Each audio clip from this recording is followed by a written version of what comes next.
Welcome, Swagatam, Vanakkam, Vande Mataram. Let me read a short report as an introduction to the few thoughts that I thought I would share with you this morning. Hindenburg research on Saturday made serious allegations against SEBI chief Madhabi Puri Bunch and her husband, Thawel Bunch, accusing them of conflicts of interest and questionable financial dealings linked to offshore entities. So that's the allegation. If you promise that you won't tell anyone, I'll share a secret with you at the beginning itself. You know why for the first time I read out this report? It's simply because I am zero as far as economics is concerned. I mean, not economics per se as or this market business, share market, insider trade off, offshore companies, shell companies, round tripping resources. Bapre bapre. मेरे खोपड़ी में नहीं आता. So, in order to be factually correct, I thought I would begin by reading out this printed material available from the media. I'll read once again because even reading it I find difficult. It says Hindenburg research on Saturday made serious allegations against SEBI chief Madhavi Puri Bunch and her husband Thawel Bunch, accusing them of conflicts of interest and questionable financial dealings linked to offshore entities, offshore companies. Now, I got worried about it because once you make a revelation, which is obviously on the face of it damning, not only to the reputation of the SEBI chief, but to SEBI itself, which is a regulatory authority for all the share market operations, then it has got serious financial implications. In fact, the market could go into a tailspin and millions of investors could come to grief. So I did something that I would otherwise never have done. I switched on the television on the television set and tuned into NDTV after a very, very long time. After a particular takeover of this channel, which was my favorite channel for a long time, for several years, I've completely stopped watching this for the simple reason that the programs are so depressingly uninteresting. I thought I would find out from the channel as to what ADANI has to say on the matter. After all, it's a report that connects the corruption of the SEBI, the alleged corruption of the SEBI chief to the ADANIs. And to my great relief, the ADANI response is that they're completely innocent of the matter. I heaved a sigh of relief because that ends everything. Once the Adanis say that they are clean, that's it. There's no possibility thereafter of their claim ever being proved wrong. So, the markets today, in all likelihood, would behave on the assurance given by the Adanis that they're completely in the clear and they have absolutely nothing to do with any of the alleged irregularities, and that Hindenburg Research Group is to blame for their inveterate hatred and confirmed malevolence towards India, their determination to subvert India's national interests by attacking the Adanis repeatedly, or not repeatedly, periodically. And therefore, this will just prove a damn squib. I hope it does. Now, based on this, the thought that occurred to me is this. Now, suppose the Adanis had not come and given this clarification that they are completely clear, then there would have been some need for investigation to find out what actually went wrong, if at all anything went wrong. In the first place, has anything gone wrong? If something has gone wrong, what has gone wrong? Why has it gone wrong? And on the basis of which, what measures need to be put in place to ensure that recurrence of such regrettable things does not happen in the future, so on and so forth. Now, there is no need to do any of these things, because the Adanis have said that they are clean, they are clear, and on previous occasions also they said the same thing. And it is now obvious and well established that once they say that they are clean, and there is nothing that can look beyond what they say. Now, based on this, a thought occurs to me, and that is, you see, this kind of arrangement is a marvelous thing. It offers very tremendous advantages to the various public institutions, like the court, for example, also investigating agencies. Now, suppose a case like this has to be investigated, which involves also offshore entities, overseas entities. It's not an easy thing. After all, investigation of any financial crime, it's a very difficult thing. And on top of that, if it's complicated by the involvement of overseas firms, and they are experts in tricking even God himself, then it means that several months, possibly several years, of the precious time of our investigating agencies would be unnecessarily wasted. So it's a very clean and very economical thing, very convenient also. If the Adanis and Ambanis are accused of something, you just ask them, have you done this? If they say, no, we have not done this, then we are wonderfully privileged.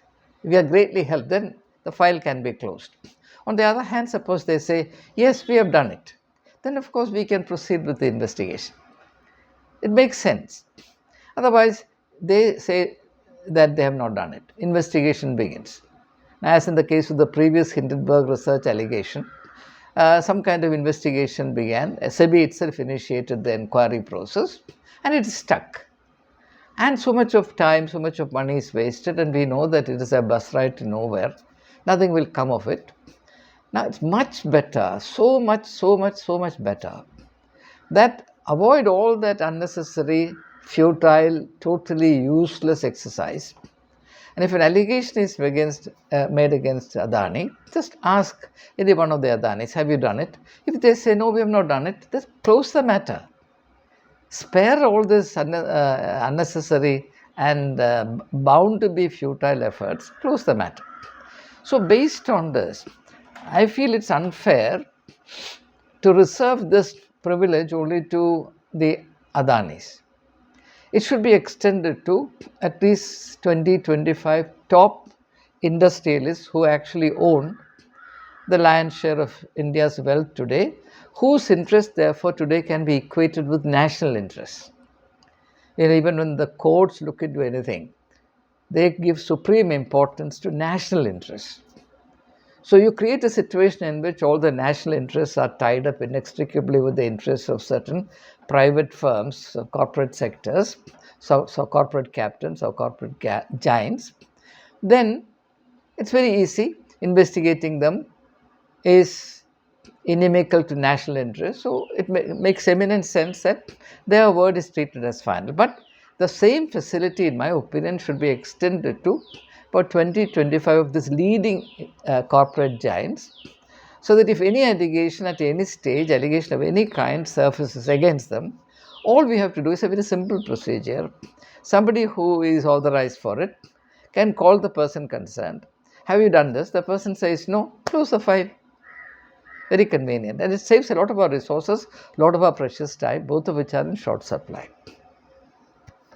The same facility must also be extended. Actually, it is extended, but it's not extended on paper. It is not the law of the land. It must be made the law of the land. The same facility must be extended to, say, need not be 20 or 25, at least 3 or 4 leading political figures, the Prime Minister, the Home Minister, whoever. 3, 4, 5, as you can decide. I have no particular number in mind. Now, if any allegation comes up against them, just ask them, is it true? For example, Rafale deal or whatever. The opposition has nothing to do except raising these allegations. all of which are totally false, baseless, and they're anti-national character. So, in order to bring this to a closure, a quick and complete closure, just go through this very simple procedure. Ask the person against whom some fraud is alleged, have you done this? And if that person's name is on this list, the list of nationally protected personalities, VVIPs, very important, it should be VVIPP is, that is very, very important protected personalities. So that's a new category I'm introducing, VVIPPS, that is very, very important protected personalities.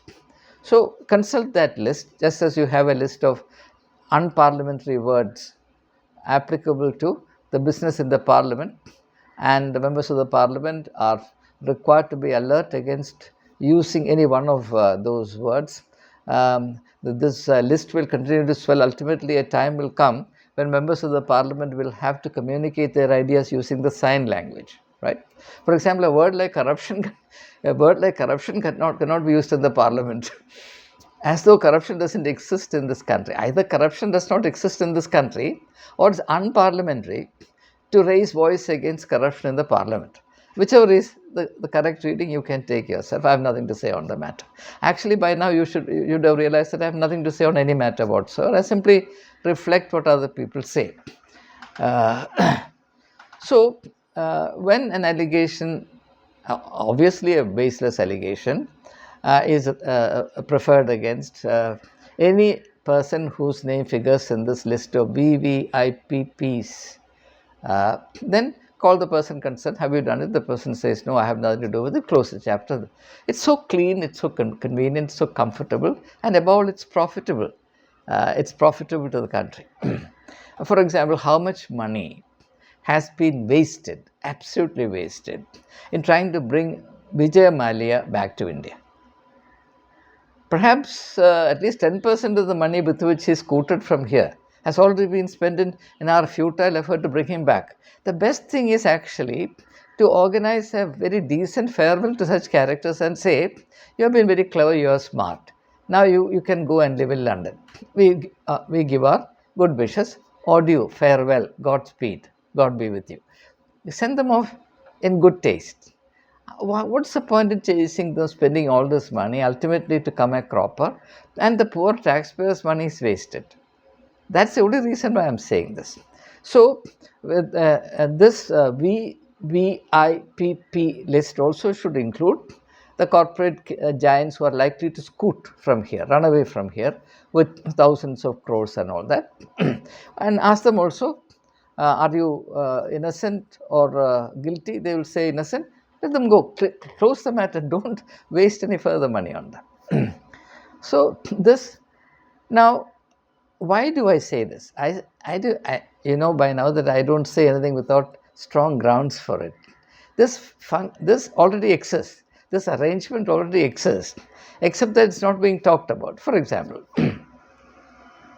this arrangement is beautifully practiced with regards to any politician who migrates from any party whatsoever to the BJP. To take a good example, take Ajit Pawar, who is now part of the Eknath Shinde cabinet in Maharashtra.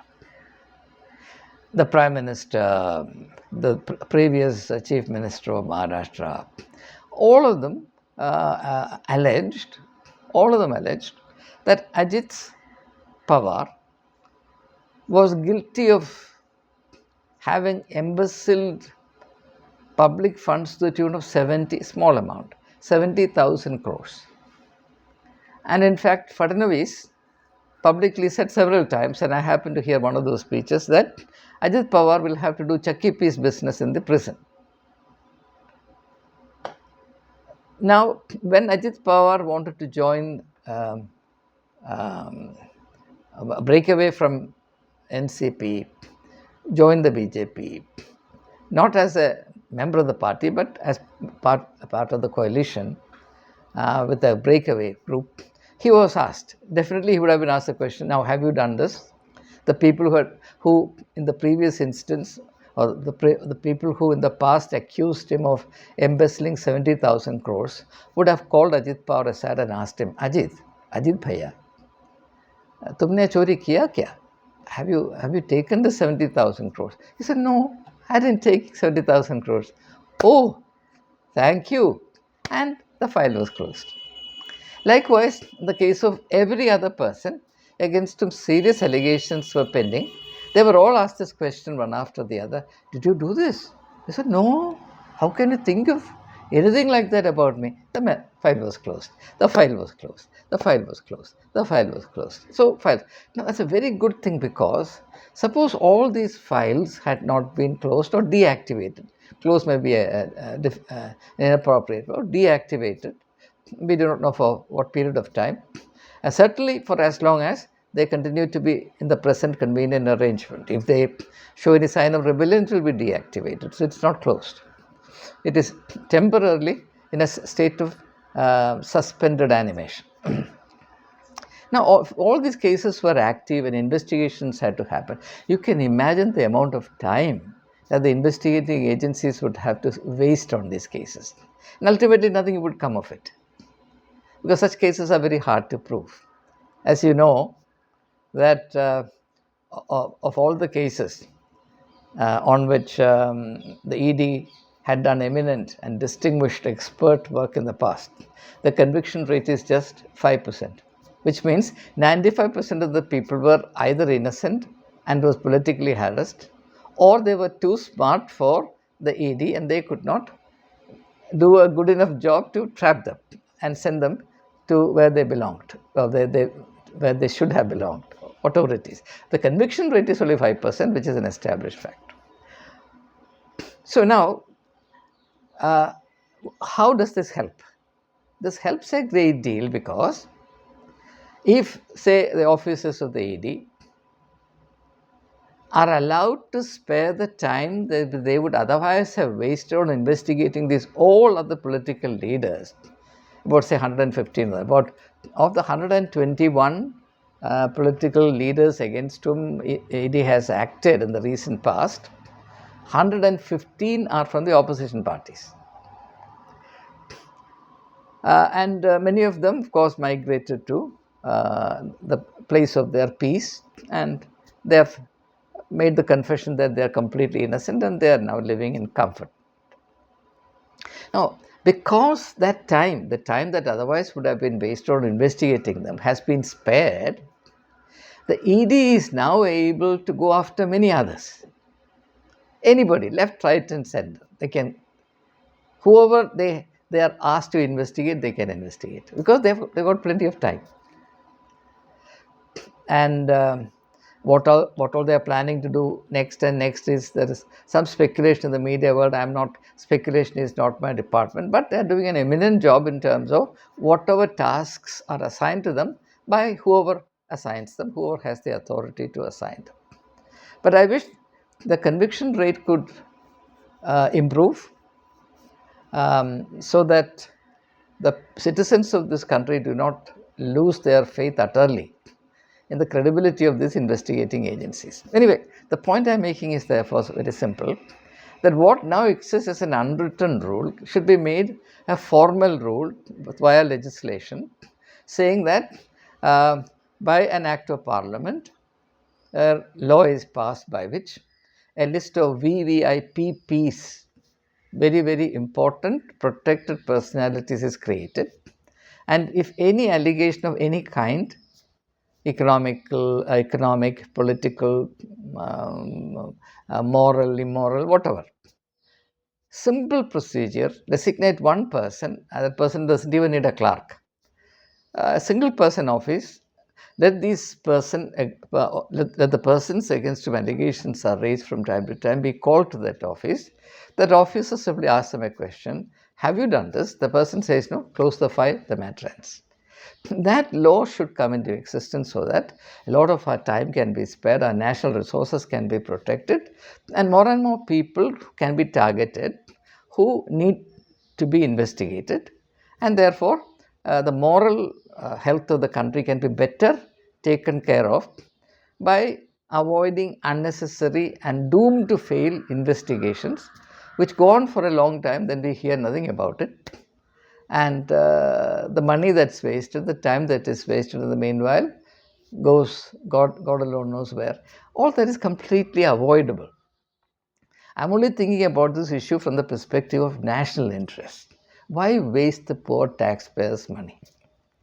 In fact, there should be some investigation, there should be a white paper on the various investigations ordered in the last 5 years and what has come of it.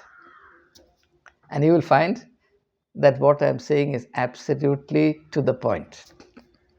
It's much better that these big fishes against him allegations are made by jealous people. After all, in our country, anyone who is very, very high is assumed to be innocent, assumed to be honorable, assumed to be totally meritorious, assumed to be a paragon of virtue.